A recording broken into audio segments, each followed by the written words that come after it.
श्री गणेश पुराण, श्री गणेशाच्या वधासाठी दैत्यांचे प्रयत्न, अध्याय 83 ते 93। श्री गणेशाय नमः। ब्रह्माजी व्यासांना म्हणाले, महर्षी, गणपतींनी पार्वतीचे पुत्र म्हणून अवतार घेतला। त्यानंतर गंडकी नगरात एक आकाशवाणी झाली, हे सिंधू दैत्या, तुझा वध करणारे गणेश रूपाने पार्वतीचे पुत्र म्हणून जन्माला आले आहेत। ती नभोवाणी ऐकून तू अस्वस्थ झाला, त्याला चिंतेने ग्रासले। आपले शत्रू लहान आहेत, तोपर्यंत त्यांचा काटा काढला पाहिजे, असा विचार करून त्याने अनेक बलाढ्य दैत्यांना मेरू पर्वतावर पाठवले। आपल्याला नातू झाले म्हणून हिमालयांना खूपच आनंद झाला होता। त्यांना पाहण्यासाठी ते त्वरेने मेरू पर्वतावर आले। त्यांनी गणेशांना वात्सल्याने जवळ घेतले, त्यांना दिव्य वस्त्रालंकारांनी मढवले आणि मोठ्या कौतुकाने त्यांचे हेरंब असे नाव ठेवले। एके दिवशी हेरंबांना अंगणातील सावलीत ठेवून पार्वती काहीतरी काम करत होत्या। तेवढ्यात एका गिधाडाने त्यांच्यावर झडप घातली आणि त्यांना उचलून ते आकाशात उडाले। ते पाहून पार्वतींना मोठा धक्का बसला।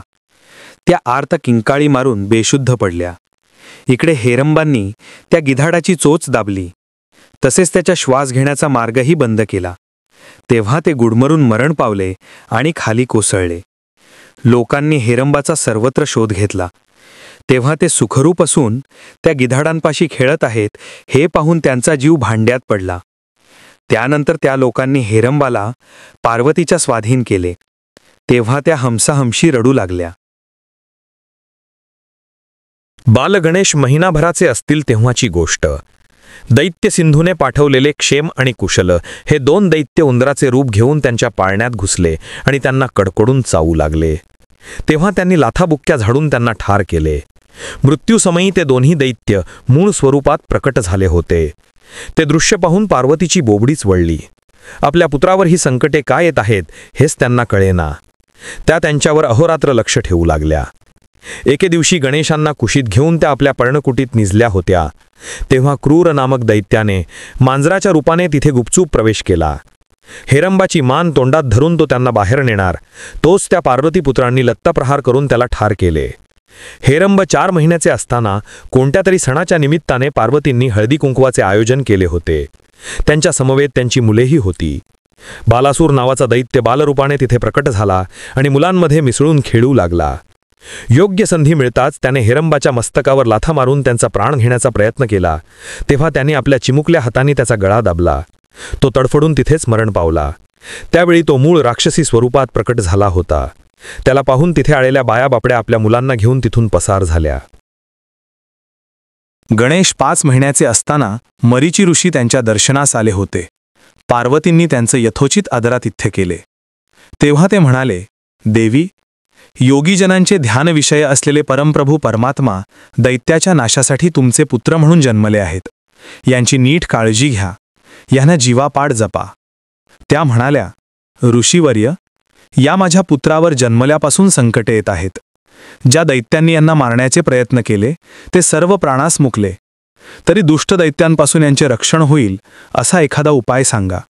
तेव्हा त्यांनी गणेश कवचाचा पाठ म्हणून अभिमंत्रित केलेला एक ताईत बाळगणेशांच्या गळ्यात बांधला। त्यामुळे त्यांना मोठे समाधान वाटले। एके दिवशी पार्वतींनी गणेशांचा उपवेशन संस्कार करायचे ठरवले। त्यांनी गौतमादी श्रेष्ठ ऋषींना आश्रमात बोलावून घेतले। त्या समयी व्योमासूर दैत्याने आश्रमाच्या प्रांगणातील एका विशाल वृक्षात प्रवेश करून त्याला गदागदा हलवले। तो कडकडाट करत आश्रमावर कोसळू लागला। तेव्हा उपस्थित ऋषीजन, ब्राह्मण आणि अन्य मंडळी भीतीने पळून गेली। त्या समयी बालगणेश आश्रमात एकटेच आहेत याचेही कोणाला भान राहिले नाही। आश्रमाचा चक्काचूर करत तो वृक्ष खाली कोसळला। तेव्हा गणेशाने जोराने लाथ मारून त्या वृक्षाला आकाशात उडवून लावले। तो वृक्ष खाली पडताच त्यात प्रवेश केलेला व्यमोसूरही आपटून मरण पावला। शतमहिषा ही व्योमासुराची बहीण। पार्वतीच्या पुत्रांनी आपल्या भावाचा वध केला म्हणून ती खूपच संतापली आणि सूड घेण्याच्या उद्देशाने इंद्रपत्नी शचीचे रूप घेऊन पार्वतीच्या आश्रमात प्रवेश केला। पार्वतीने त्यांचं स्वागत केले। त्या समयी त्यांच्याशी गप्पागोष्टी करताना शचीरूपातील शतमहिषा म्हणाली, अपर्णा, सिंधू दैत्याने त्रैलोक्याला त्राही त्राही केले आहे।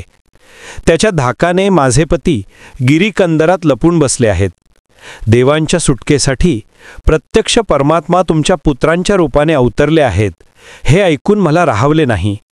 आमच्यासारख्या विरहिणींचे दुःख दूर करणारे ते तुमचे पुत्र गणेश आहेत तरी कसे, ते पाहण्यासाठी मी मुद्दाम इथे आले आहे.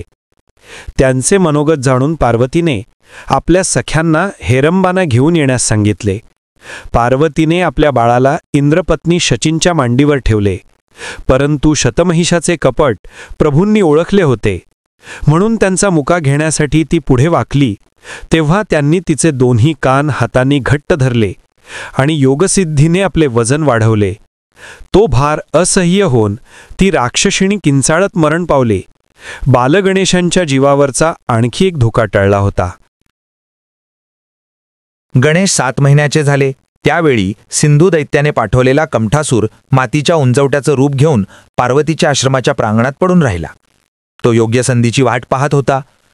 एके दिवशी पार्वतीच्या सख्यांनी गणेशांना खेळण्यासाठी अंगणात आणले असता कमठासुराचे कारस्थान लक्षात घेऊन ते रांगत रांगत त्या उंचवट्यावर चढले आणि आपले वजन वाढवले. त्या भाराने तो दुष्टदैत्य दडपून ठार झाला. मरतेसमयी त्याच्या मायेचा नाश होऊन तो मूळ स्वरूपात प्रगट झाला. त्या समयी त्याच्या रक्तलांचित छिन्न विछिन्न कलेवरावर मजेत बसलेल्या गणेशांना पाहून त्या सख्यांच्या तोंडाचे पाणी पळाले. त्यांचे उरडणे ऐकून पार्वती बाहेर आल्या तेव्हा समोरचे दृश्य पाहून त्यांच्याही काळजाचा ठोका चुकला. पार्वतीने पुढे जाऊन गणेशाला पटकन उचलून घेतले आणि घरात नेऊन ऊन पाण्याने स्नान घातले. गणेश 8 महिन्याचे होते तेव्हाची गोष्ट. उन्हाळ्याने फारच उकडू लागले म्हणून पार्वती आश्रमाबाहेरील एका वृक्षाच्या सावलीत पलंगावर पहुडल्या होत्या. लहानगे गणेशही त्यांच्या समवेत होते. तेव्हा मंचकासुराने अकस्मात प्रगट होऊन त्या दोघांना उचलून नेले. तो वेगाने आकाशमार्गाने निघाला तेव्हा गणेशांनी एका हाताने पार्वतींना घट्ट धरले आणि दुसऱ्या हाताने त्या दैत्याची शेंडी पकडून त्याला जोराने लाथ मारली. त्या प्रहाराने तो दैत्य वेगाने जमिनीवर आपटला आणि जागीच गतप्राण झाला. गणेश आपल्या माताजींसह सावकाश खाली उतरले. ते त्यांचे अगाध लीला कर्तृत्व पाहून पार्वतींना धन्य धन्य वाटले. एकदा दुदुंभी नावाचा राक्षस बालरूपाने गणेशांशी खेळू लागला. त्याने एक विषारी फळ त्यांना खायला दिले. ते खाऊन झाल्यावर बाल गणेशाने आणखी एक फळ मागितले. ते त्याने दिले नाही म्हणून त्यांना राग आला.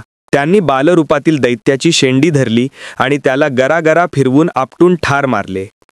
10व्या महिन्यात हेरंब स्वतःचा तोल सावरत चालू लागले तेव्हा एका दैत्याने अजगराचे रूप घेऊन त्यांना गिळून टाकले. त्यांनी सिद्धीच्या योगाने विशाल रूप धारण करून त्याचे पोट फाडले आणि स्वतःची सुटका करून घेतली. अजगराच्या रूपातील तो महादैत्य तडफडून मरण पावला. अशा प्रकारे आपल्या पराक्रमांनी सर्वांना अचंबित करत बालगणेश मेरू पर्वतावर लहानाचे मोठे होत होते. त्यांच्या बाललीला पाहून तिथे राहणाऱ्या सर्वांनाच मोठे कौतुक वाटत असे.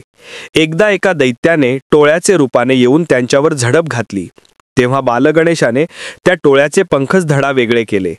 त्यामुळे चौताळलेला तो दैत्य त्यांना चावण्याचा प्रयत्न करू लागताच हेरंबाने त्याला आपटून ठार केले. गणेश वर्षाचे झाले.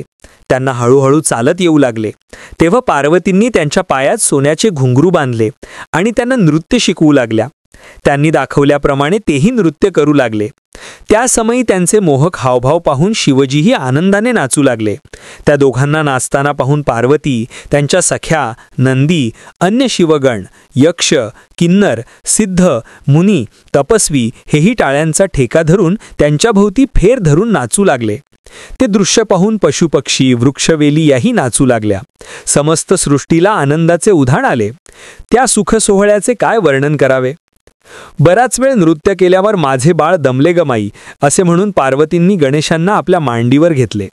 त्यांनी त्यांचा घाम पुसला आणि हलकेच मुका घेतला. त्यावेळी ते नेहमीपेक्षा जास्त जड वाटले म्हणून त्यांनी आश्चर्याने विचारले, बाळ, आज तुम्ही इतके जड कसे? ते ऐकताच ते एकदम उभे राहिले आणि जोरजोराने पाय झटकू लागले. त्यावेळी त्यांच्या पायातील घुंगरात दडलेला एक दैत्य आकाशात उडाला आणि खाली आपटून गतप्राण झाला. एके दिवशी गणेश सवंगड्यांसमवेत खेळात होते तेव्हा एक दैत्य मेंढ्याचे रूप घेऊन प्रचंड वेगाने त्यांच्या पाठीमागून धावत आला. बाल गणेश सावधच होते. तो दैत्यरूपी मेंढा जवळ येताच त्यांनी एकदम कोलांटी उडी मारली आणि त्याच्या पाठीवर स्वार झाले. गणेशाने त्याची शिंगे इतकी घट्ट आवाळली की तो फुरफुरत जागीच थांबला. मग बालगणेशाने क्षणाचाही विलंब न लावता घराघरा फिरवून त्याला दूर भिरकावून दिले. तो दैत्य कातळावर आपटून ठार झाला. कुटासुराने मात्र भयंकर प्रकार केला. त्याने बरेच दिवस बालगणेशावर पाळत ठेवली. तेव्हा खेळ खेळून झाल्यावर गणेश व त्यांचे सवंगडी एका विशिष्ट पुष्करिणीतील पाणी पितात हे त्याच्या लक्षात आले. त्याने त्या पुष्करिणीतच विष कालवले. त्या दिवशी खेळ संपल्यावर मुलांनी ते पाणी प्राशन केले आणि ती लहान मुले जागीच गतप्राण झाली. तेव्हा आश्रम परिसरात एकच हाहाकार उडाला. मंडळी आक्रोश करत त्या ठिकाणी धावली. तो दैत्य गणेशाच्या पाणी पिण्याची वाट बघत होता, पण तसे घडले नाही.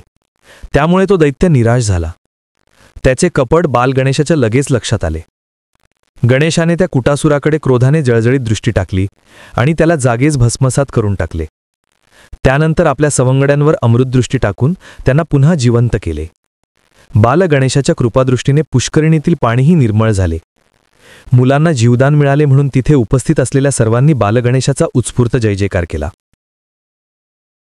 एके दिवशी गणेश आपल्या सवंगड्यांसह जलक्रीडेसाठी नदीवर गेले होते. त्यावेळी एका दैत्याने माशाच्या रूपाने येऊन त्यांना मध्यपात्रात ओढत नेले. तो भयंकर प्रकार पाहून मुले पटापट किनाऱ्यावर आली. ती रडत रडत पार्वतींपाशी गेली. त्यांना सर्व वर्तमान सांगितले. ते दुःखद वृत्त ऐकून त्या एकदम खाली कोसळल्या. त्यांच्या सख्यांनी त्यांना महत्प्रयासाने सावध केले. त्या मोठ्याने आक्रोश करत नदीकडे धावल्या. इकडे गणेशांनी मत्स्यरूपातील दैत्याला पाण्यातच ठार केले आणि काठावर येऊन विश्रांती घेत बसले. त्यांना सुखरूप पाहून पार्वतींना भडभडून आले आणि या वयात आपले पुत्र खूपच व्रात्यपणा करत आहेत म्हणून रागही आला. त्या काठी घेऊन त्यांना मारायला धावल्या. तेव्हा मार चुकवण्यासाठी ते पळू लागले. मार्गात कर्दम नावाचा दैत्य त्यांची वाटच पाहत होता. त्या दैत्याने बालगणेशाला चिमटीत धरून गिळून टाकले आणि एकदम दिसेनासा झाला. पार्वतीने गणेशाचा खूप शोध घेतला, पण ते सापडले नाहीत. ते डोळ्यांदेखत अदृश्य झाले म्हणून त्यांच्या मनात चिंताकुशंकाने घर केले. त्या चिंताग्रस्त झाल्या. इकडे कर्दमाने गणेशांना मुखातून बाहेर काढले आणि तो त्यांना ठार करणार तोच गणेशाने अतिविराट स्वरूप धारण करून त्याला टाचेखाली चिरडले. गणेश 5 वर्षाचे झाले तेव्हाची गोष्ट. एकदा ते आपल्या मित्रांसह लढाईचा खेळ खेळत होते. त्या लुटुपुटूच्या लढाईत खड्गासूर नावाचा दैत्य बालरूपाने त्यांच्यावर शस्त्र उगारून धावला. त्याचा कुटील हेतू लक्षात येताच बालगणेशाने उंच उडी घेऊन खड्गासुराच्या मस्तकावर इतक्या जोराने मुष्टीप्रहार केला की तो दैत्य भेसूर किंकाळी मारून तो जागीच गतप्राण झाला. छायासूर हा खड्गासुराचा मित्र. आपल्या मित्राच्या वधाचा सूड घेण्यासाठी तो छायेचे रूप घेऊन गणेशांपाशी आला.